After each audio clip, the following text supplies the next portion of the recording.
നമസ്തേ, കഥകളതി സാഗരത്തിലേക്ക് സ്വാഗതം. ഇന്നത്തെ കഥ ഷഹാബും ഭൂതത്താനും. ഇതൊരു അറബി കഥയാട്ടോ. അറബി കഥ എന്ന് പറഞ്ഞാൽ അറബി നാട്ടിലൊക്കെ സാധാരണയായിട്ട് നടക്കുന്ന പല പല കഥകളുള്ളതിൽ ഒരു കഥ. ഇതൊരു സംഭവ കഥയാണേ എന്ന് വേണം പറയാം. ഈ ഷഹാബ് എന്ന് പറയുന്നത് ഒരു സാധാരണ യുവാവാണ്. യുവാവെന്ന് പറഞ്ഞാൽ അയാൾക്ക് നല്ല ആരോഗ്യമൊക്കെ ഉണ്ട് കേട്ടോ. അസലായിട്ട് ജോലി ചെയ്യാൻ വശമുണ്ട്, ചെയ്യാനുള്ള മനസ്സുമുണ്ട്. അപ്പോൾ ആ നാട്ടിൽ ജബ്ബാർ എന്ന് പറഞ്ഞിട്ട് വലിയൊരു മുതലാളിയുണ്ട്. മുതലാളി എന്ന് പറഞ്ഞാൽ പ്രഭു. അദ്ദേഹം ഒരു പ്രഭു എന്ന് പറഞ്ഞാൽ രാജാവട്ടല്ല താനും, രാജാവിൻ്റെ കീഴിലുള്ള വലിയ വലിയ പണക്കാരനാണ് പ്രഭു എന്ന് പറയുക. അപ്പം ജബ്ബാർ ഒരു പ്രഭുവാണ്. അയാൾക്ക് വലിയ മണിമാലയൊക്കെ ഉണ്ട്. അയാളുടെ വീടിൻ്റെ പടിക്ക് ഒരു ദിവസം ഒരു ബോർഡ് വെച്ചേക്കുന്നുണ്ട്, ഇവിടെ ജോലിക്ക് ആളുകളെ എടുക്കുന്നുണ്ട് എന്ന് പറഞ്ഞാൽ മാളിക വീട്ടിൽ കുറേയേറെ ജോലികളുണ്ട്. ആ ജോലികൾ ചെയ്യുന്നതിന് പുറമേ നിന്ന് ആൾക്കാരെ എടുക്കുന്നുണ്ട്. അപ്പോൾ ഷഹാബിന് സന്തോഷമായി. താനാണെങ്കിൽ ജോലി തേടി നടക്കുകയാണ്. തനിക്ക് ജോലി എടുത്തിട്ട് വേണം തൻ്റെ കാര്യങ്ങളൊക്കെ നടത്താൻ. തൻ്റെ കുടുംബത്തിൽ കുട്ടികളുണ്ട്, ഭാര്യയുണ്ട്, 2 കുട്ടികളുണ്ട്, അച്ഛനും അമ്മയും വയസ്സായവരുണ്ട്. അപ്പോൾ അവർക്കൊക്കെ സാമ്പത്തികമായിട്ട് എന്തെങ്കിലും കൊടുക്കണം, സഹായിക്കണം എന്നുണ്ട്. അപ്പം ഞാൻ ജോലി തേടി പോവുകയാണ്, കുറച്ച് കാശൊക്കെ സമ്പാദിച്ചിട്ടേ വരുള്ളൂ എന്ന് പറഞ്ഞാണ് പോന്നേക്കണേ. ഒട്ടനെ അങ്ങോട്ട് കൊടുക്കണം എന്നല്ല, പക്ഷേ ജോലി ചെയ്ത് സമ്പാദിക്കണം. അത് ഷഹാബിന് ഒരു ആവശ്യമാണ്. ഷഹാബ് വേഗം തന്നെ ആ മാളിക വീട്ടിലേക്ക് കയറി ചെന്നു. അവിടെ കയറി ചെന്നപ്പോൾ ജബ്ബാർ ഉമ്മർത്തിരിക്കുക. എന്താ വന്നത് എന്ന് ചോദിച്ചു. ഞാൻ ജോലി തേടി വന്നു. ഇവിടെ ഒരു ബോർഡ് കണ്ടല്ലോ, പഠിക്കാൻ ജോലി ആവശ്യമുള്ളവർ വന്ന് അവിടെ ജോലി വെച്ചാൽ ജോലിയുണ്ട്, നീ ചെയ്തോ ജോലി ചെയ്തോ, നിനക്ക് ജോലി തരികയല്ലേ വേണ്ടു. അതെ, എനിക്ക് ജോലി തന്നാൽ മതി എന്നു. അങ്ങനെ ഷഹാബ് അവിടെ ജോലി ചെയ്യാനായിട്ട് തുടങ്ങി. കുതിരകളെ നോക്കണം, കോഴികളുടെ ഫാമുണ്ട് അത് നോക്കണം, ആടുകളുണ്ട്, ചെമ്മരിയാടുകൾ ധാരാളമുണ്ട്, അവയെ നോക്കണം, ഇവയ്ക്കൊക്കെ വെള്ളം കൊടുക്കണം, തീറ്റ കൊടുക്കണം. കൂടാതെ പശുക്കളുണ്ട്, പശുക്കൾക്ക് പുല്ലരിഞ്ഞ് കൊണ്ടുവന്ന് കൊടുക്കണം. ഇതൊന്നും കൂടാതെ കണ്ട് ഒരുപാട് പച്ചക്കറി കൃഷികളുണ്ട്. ജബ്ബാറിന് പറമ്പ് ഒരുപാട് സ്ഥലമുണ്ട്, അതിനൊക്കെ നനയ്ക്കണം, അവിടെ വിളവെടുപ്പ് നടക്കണം.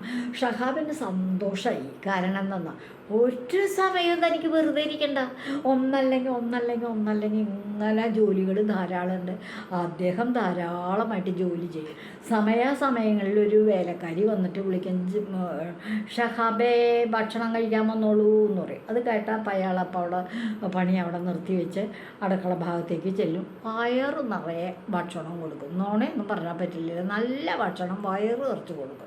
ഭക്ഷണം കഴിച്ച് കഴിഞ്ഞാൽ വീണ്ടും പണിയെടുക്കും. അങ്ങനെ പക്ഷേ അയാൾ ജോലിക്ക് വന്നിട്ട് അവിടെ മറ്റ് ജോലിക്കാരും ചിലരൊക്കെ ഉണ്ട്. അപ്പോൾ അവർ ആയിട്ടുള്ള സൗഹൃദത്തിൻ്റെ പേരിൽ അടുത്ത് കഴിഞ്ഞപ്പോൾ ഷഹാബിന് ഒരു കാര്യം മനസ്സിലായി. ഇത് നമ്മുടെ പ്രഭു ഉണ്ടല്ലോ ജബ്ബാർ ഒരു പൈസ പോലും കൂലി കൊടുക്കില്ല. അയ്യോ, കൂലി കിട്ടാൻ ഞാൻ ഇത്തിരി വിഷമാണല്ലോ എന്ന് തോന്നിയെങ്കിൽ തരുമായിരിക്കും. ഞാൻ കുറച്ച് നാൾ കഴിഞ്ഞ് ഇവിടുന്ന് പോകുമ്പോൾ എനിക്ക് ഒരുമിച്ച് തരുമായിരിക്കും എന്ന് വിചാരിച്ച് വളരെ ക്ഷമയോടെ ഷഹാബ് അങ്ങനെ ജോലി ചെയ്തുകൊണ്ടിരുന്നു. 1 മാസം കഴിഞ്ഞു, ഒരു കാശും തന്നില്ല. 2 മാസം കഴിഞ്ഞു, 3 മാസം കഴിഞ്ഞു, 1 കൊല്ലം കഴിഞ്ഞു. ജബ്ബാറിന് കാശൊന്നും ശമ്പളം കിട്ടിയില്ല. അപ്പം ജബ്ബാർ വിചാരിച്ചു, മറ്റുള്ളവർക്കങ്ങനെ ചിലരൊക്കെ അവിടുത്തെ ജോലി നിർത്തിപ്പോയി, അവർക്ക് ശമ്പളം പോകുമ്പോൾ ഏതാണ്ട് ശമ്പളം കൊടുത്തിട്ടുണ്ട്. അവരോട് ചോദിച്ചു, ശമ്പളം കിട്ടിയത് നിങ്ങൾക്ക് എന്ന് ചോദിച്ചു. പറഞ്ഞു, അതൊന്നും ഞങ്ങൾ പറയണില്ല, നിനക്ക് അനുഭവം ഉണ്ടാവുമ്പോൾ നിനക്ക് മനസ്സിലാവും എന്നും പറഞ്ഞു. എന്നാണ് തനിക്ക് അനുഭവം? അങ്ങനെ 1 കൊല്ലം കഴിഞ്ഞു, 2 കൊല്ലം കഴിഞ്ഞു, 3 കൊല്ലം കഴിഞ്ഞു. ഇതുവരെ ഷഹാബിന് ജോലി മാത്രമേ ഉള്ളൂ, ശമ്പളമൊന്നുമില്ല. നോണ പറയരുതല്ലോ, ഭക്ഷണം കിട്ടാറുണ്ട് കേട്ടോ, ഉള്ള കാര്യം പറയാം. അങ്ങനെ 3 കൊല്ലമായപ്പോൾ ജബ്ബാറിന് ഏകദേശം ഒരു തോന്നൽ വന്നു, തൻ്റെ അച്ഛനും അമ്മയൊക്കെ വയസ്സായിരിക്കല്ലേ, അവരെയൊക്കെ ഒന്ന് പോയി കാണണം. ഭാര്യയുണ്ട്, 2 കുട്ടികളുണ്ട്. താൻ വീട്ടിൽ നിന്ന് പോന്നിട്ട് തന്നെ 2-3 കൊല്ലമായി. അതുവരെയുള്ളതൊക്കെ ചിലവ് കഴിയാനായിട്ടുള്ള പണമൊക്കെ വീട്ടിൽ ഏൽപ്പിച്ചിട്ടുണ്ട്. അതുകൊണ്ട് അവർക്ക് ബുദ്ധിമുട്ടൊന്നും ഉണ്ടാവില്ല. പക്ഷേ ഇനിയും തനിക്ക് ജോലി ചെയ്ത് കഴിഞ്ഞ് ഇതുവരെയുള്ള കാശ് കിട്ടി ഇതും കൂടി കൊണ്ട് അച്ഛനെ ഏൽപ്പിക്കണം. അതിന് വേണ്ടിയിട്ട് ജബ്ബാറിനെ ഒരു ദിവസം നല്ല നേരം നോക്കി മുഖം കാണിച്ചുകൊണ്ട് ഷഹാബ് പറഞ്ഞു, യജമാനെ, ഞാനൊരു കാര്യം പറഞ്ഞോട്ടെ. നീ പറഞ്ഞോടാ, എന്ത് കാര്യം വേണമെങ്കിൽ പറഞ്ഞു. നിനക്ക് ജോലി വേണോ? ഇനി നല്ല ജോലിയൊക്കെ ഞാൻ ചെയ്യട്ടല്ലോ. എനിക്കിതുവരെ കൂലിയായിട്ട് ഒന്നും തന്നില്ല, ഒരു ശമ്പളവും തന്നില്ല. ഞാനിപ്പോൾ 2-3 കൊല്ലമായില്ലേ ജോലി ചെയ്യണത്. എനിക്ക് ശമ്പളം വേണമല്ലോ, എനിക്ക് എൻ്റെ വീട്ടിൽ പോകണം, അച്ഛനും അമ്മയ്ക്കൊക്കെ ഇത്തിരി കാശ് കൊടുത്താൽ കൊള്ളാമെന്നുണ്ടെന്ന്. അപ്പം ജബ്ബാറിൻ്റെ മട്ടും ഭാവയ്ക്ക് അങ്ങോട്ട് മാറിയില്ലേ. ജബ്ബാർ പറയാണ്, നീ ജോലിയല്ലേ ചോദിച്ചേ? അതെ, ഞാൻ ജോലിയാണ് ചോദിച്ചത്. ശമ്പളമൊന്നും നീ ചോദിച്ചില്ലല്ലോ. ഇല്ല, ഞാൻ ചോദിച്ചില്ല. പക്ഷേ ജോലി ചെയ്യിപ്പിച്ച ശമ്പളം തരൂലോ, അതല്ലേ ഒരു സാമാന്യ മര്യാദ. അത് ശരി, നീ അങ്ങനെ വിചാരിച്ചിട്ട്? അതെ, ഞാൻ അങ്ങനെ വിചാരിച്ചത്. അപ്പം 3 കൊല്ലത്തെ ശമ്പളം എനിക്ക് ഒരുമിച്ച് കിട്ടിയാൽ എനിക്ക് വീട്ടിലേക്കൊന്ന് പോവാം, പോയിട്ട് വരാം. എന്നാൽ ശരി, നീ റെഡി ആയിക്കോ, നിനക്ക് 3 കൊല്ലത്തെ ശമ്പളം തരാം. 3 ദിർഹം എന്ന് പറഞ്ഞാൽ ഏറ്റവും കുറഞ്ഞ തുക. 3 കൊല്ലത്തേക്ക് 3 ദിർഹം എടുത്ത് ഷഹാബിൻ്റെ ഇല കൊടുത്തു. ഷഹാബ് അന്തം വിട്ടു. ദൈവമേ, ഈ കണ്ട നാൾ മുഴുവൻ ജോലി ചെയ്തിട്ട് ഒരു ദിവസത്തെ കാശില്ല അത്. 3 കൊല്ലത്തേക്കും കൂടി എനിക്ക് 3 ദിർഹമാണ് തന്നേക്കണേ എന്ന് പറഞ്ഞാൽ വളരെ ചെറിയൊരു തുക. കഷ്ടം. ഇനി കൂടുതൽ ഇവിടെ പറഞ്ഞു തന്നിട്ട് കാര്യമില്ല. ഇവിടുന്ന് പോയി വേറെ വല്ല ജോലി നോക്കാൻ ചെയ്യാം. അങ്ങനെ പോയിക്കൊണ്ടിരിക്കുക, വീട്ടിലേക്ക് പോയിക്കൊണ്ടിരിക്കുക. ആൾക്കാകെ മനസ്താപായി. 3 കൊല്ലം വെറുതെ പോയില്ലേ. പണിയെടുത്ത് കാശ് എത്ര ഉണ്ടാക്കാൻ പറ്റണതായിരുന്നു. ഈ പ്രഭുവിൻ്റെ കൂടെ കൂടിയിട്ട് ഇമാതിരി ചതിയല്ലേ ചെയ്തേ എന്നൊക്കെ മനോവിചാരത്തോടുകൂടി വിഷമിച്ച് ഇങ്ങനെ നടന്നു പോകുമ്പോൾ ഇതിൽ ഒരു വൃദ്ധനായിട്ടൊരു മനുഷ്യൻ വരികയാണ്. അപ്പോൾ അദ്ദേഹം പറഞ്ഞു, മോനെ ഇവിടെ വന്നിട്ട് പിന്നെ തടുത്തെടുത്തിട്ട് നിൽക്ക് അവിടെ നിൽക്ക്, എനിക്ക് വിശന്നിട്ട് വയ്യ, എനിക്ക് വല്ലാണ്ട് വിശക്കണം, എനിക്ക് ഭക്ഷണം കഴിക്കണം, എനിക്ക് എന്തെങ്കിലും ഭക്ഷണം മേടിക്കാനുള്ള കാശും കൂടെ തന്നു. അപ്പോൾ ഇയാൾ എന്തു പറഞ്ഞെന്നറിയാമോ ഷഹാബ്? ഞാൻ 3 കൊല്ലമായിട്ട് ജോലി ചെയ്യുമായിരുന്നു, എനിക്ക് ആകെ കൂടി കിട്ടിയ കൂലിയാണ് ഈ 3 ദിർഹം. ഞാൻ ഇത് തരാം, ഇതിന് കിട്ടണ ഭക്ഷണം നീ മേടിച്ച് അമ്മാവ് മേടിച്ച് കഴിച്ചോ അമ്മാവാന്ന് പറഞ്ഞു. ആ 3 ദിർഹം ആ പാവപ്പെട്ട വൃദ്ധനായ അദ്ദേഹത്തിന് അങ്ങോട്ട് കൊടുത്തു.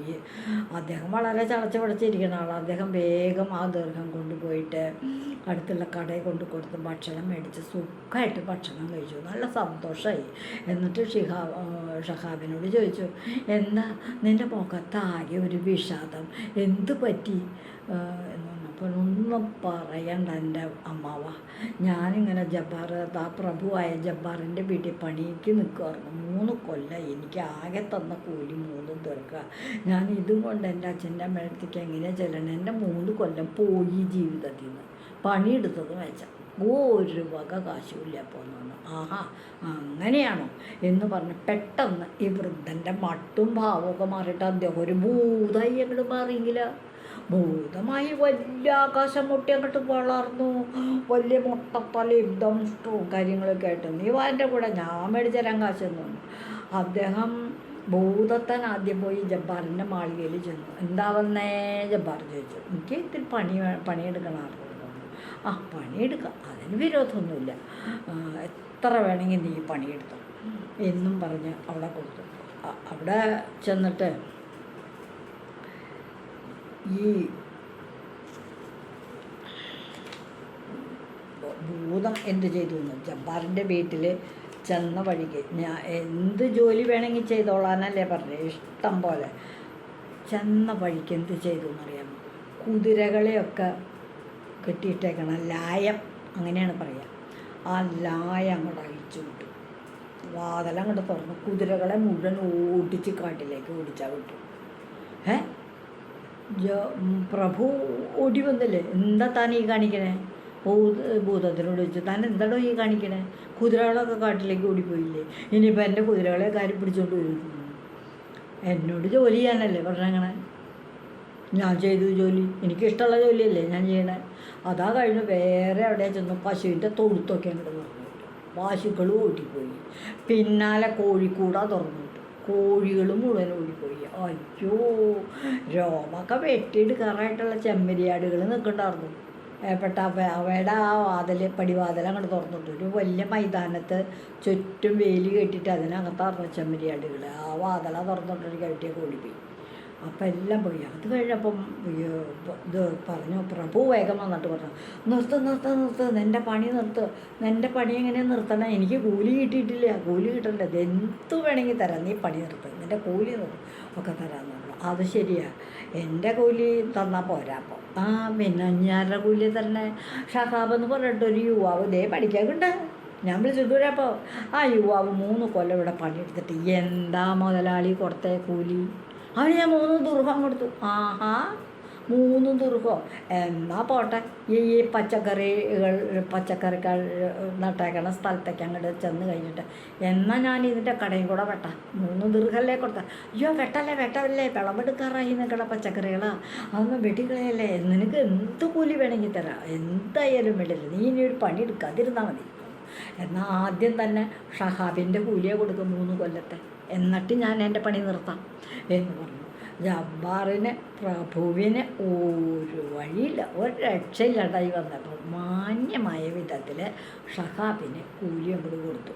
അത് കഴിഞ്ഞപ്പോൾ ഭൂതം പറഞ്ഞപ്പോൾ എനിക്കിനി കൂലിയൊന്നും തരണം, എനിക്കൊരു കൂലിയും തരില്ല, ഞാൻ എൻ്റെ ഇടം പോലെ കഴിച്ചോളാം. പക്ഷെ പണി ഇടിപ്പിച്ചവർക്ക് കൂലി കൊടുക്കാതെ പാടില്ല. മാളിക വീട്ടിൽ പറത്തോണ്ടൊന്നൊരു കാര്യമില്ല, പണി എടുക്കണവർക്ക് കൂലി കൊടുക്കണേ മന്നെ എന്നും പറഞ്ഞ് ഷഹാബിനുള്ള കൂലി മേടിച്ചു കൊടുത്തുകൊണ്ട് ഷഹാബും ഭൂതും കൂടെ അവിടെ നിന്ന് നടന്ന് പോവുകയും ചെയ്തു. ഇതാണ് ഇന്നത്തെ കഥ. എന്താ കഥ? ഇതൊരു അറബി നാട്ടിലത്തെ കഥയെന്ന് പറഞ്ഞില്ലേ. ഇന്നത്തെ കഥയുടെ പേര് ഞാൻ പറഞ്ഞല്ലോ, ഓർമ്മയുണ്ടോ? ഷഹാബും ഭൂതത്താനും. അങ്ങനെ ഭൂതത്താനും ഷഹാബും കൂടി കൂട്ടായിട്ട് സന്തോഷത്തോടെ മാളിക വീട്ടിൽ നിന്ന് തിരിച്ചു പോവുകയും ചെയ്തു. ഇതാണ് ഇന്നത്തെ കഥ. ഇതുവഴി വന്നാലും ഇത്തിരി നേരമിരുന്നാലും കഥകൾ കേട്ടാലും കളിയായി പറയും കഥയാണേ, കാര്യം പറയും കഥയാണേ. നന്ദി.